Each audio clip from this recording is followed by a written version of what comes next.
whispering in the trees. It's two cities and they're only... Capital punishment. I know it's been a hot issue for years and years and years and years and years and years and years. But it came up today. Her and I were actually talking about it. And interestingly enough, we were trying to debate whether or not it's a good thing or a bad thing. And like I say, normally we don't actually talk politics to each other. She dives into it a little bit more than I do, but I don't really dive much into it. You guys know that. I'm just not particularly a political mind, if you will, and that's just me. It's how I am. But anyway, we got into this little talk, and surprisingly, I would have pegged her for actually being in favor of capital punishment, just based on me dating her and getting to know her over the years and stuff. But surprisingly to me, she's actually against capital punishment, and that really blew me away. She comes from the standpoint of, the Christian standpoint, and that is, it's not right to take someone else's life, regardless of the crime in question. It's not right to do that. 2 kills don't make a right, 2 wrongs don't make a right, whatever. That was her standpoint.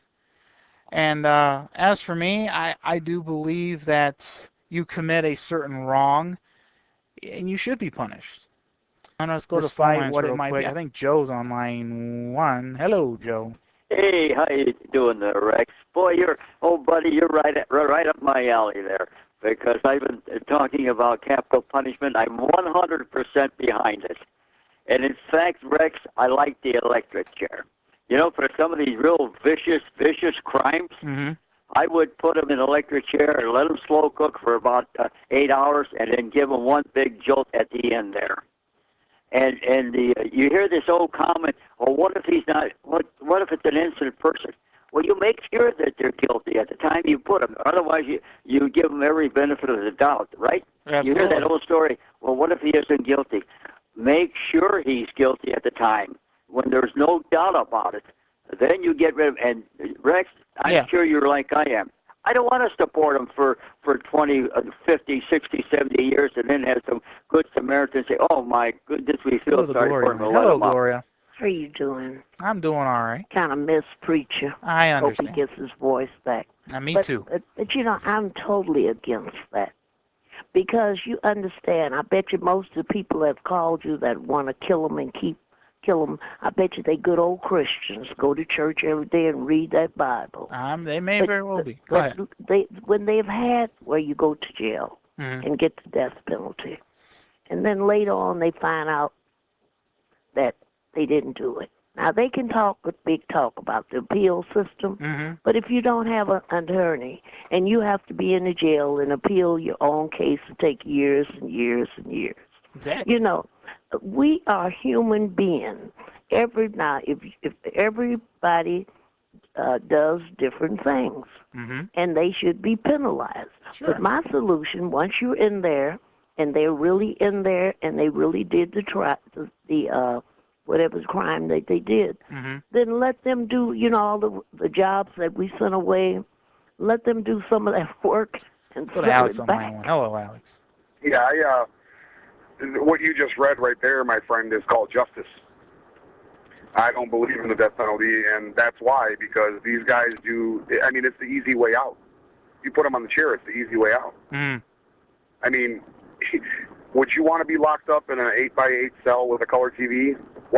How does that, if I was the victim's family, and I can understand their loss, sure, or I could try to understand their loss, do I really take that seriously?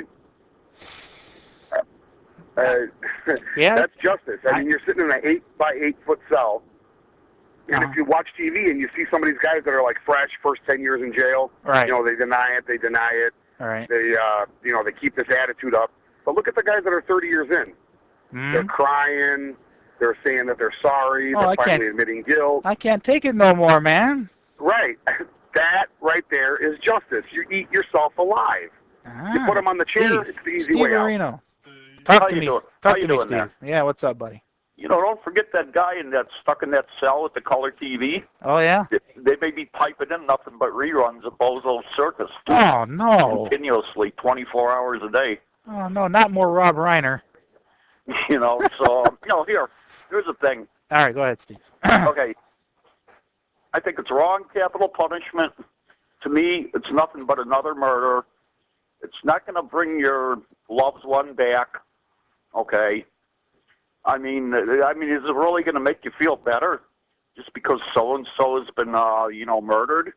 And as far as it being legal, just because there's some words on a piece of paper saying it's legal to capital punishment, that's a $10 word for murder as far as I'm concerned. All right? I mean, I'm not a softie, okay? No. And that. But, and a lot of these people, okay, you're a flawed individual Naturally. who have done this, committed murder. And maybe, we can learn a lot from these people by studying them once they're in prison. Okay, there may be a lot of answers there in that person as to why, things like this happen. But I just don't agree with that. Hey, how you doing? How's it going, buddy? Good topic. I know we have a million opinions, but to me, if the guy committed a murder, a person committed a murder, I should say, it could be anybody. Right. And now we have the DNA evidence. We got a lot of stuff, and I think there's fewer people getting wrongly convicted now than ever should be because of the scientific methods that we use now. And I don't want my tax money going to keep a person alive. I mean, I feel for the person, for the victims. Yes, they want to see the person suffer, but you know what? This person could be suffering for 30 or 40 years, and you know what? They're getting back at society because they're having to pay money to keep them alive. What do you think, Stu? I mean, if we abolish the death penalty nationwide, like I was talking to Steve, and these folks are getting life imprisonment judgments, what do we do with them? You know as well as I do, the population is going to grow up in them prisons, so what do we do with them? Well, I actually saw a statement to go to the fact that people are talking about, I don't want to spend money on these guys. Mm-hmm. Well, it actually costs a lot more money to keep them on death row. The death row, I mean, if it's one thing, we're just going to kill them immediately. Right. But the way the process, I think the one guy said the appeals is the way to go. Actually keeping the guys around is cheaper than. Mm-hmm. But I do like the idea of some of the different states and stuff, and using some of these prisoners in a situation of using them as manpower. Keep them riding bikes or something to keep the energy going on there. So create some extra energy. Use the situation where it's actual makes sense.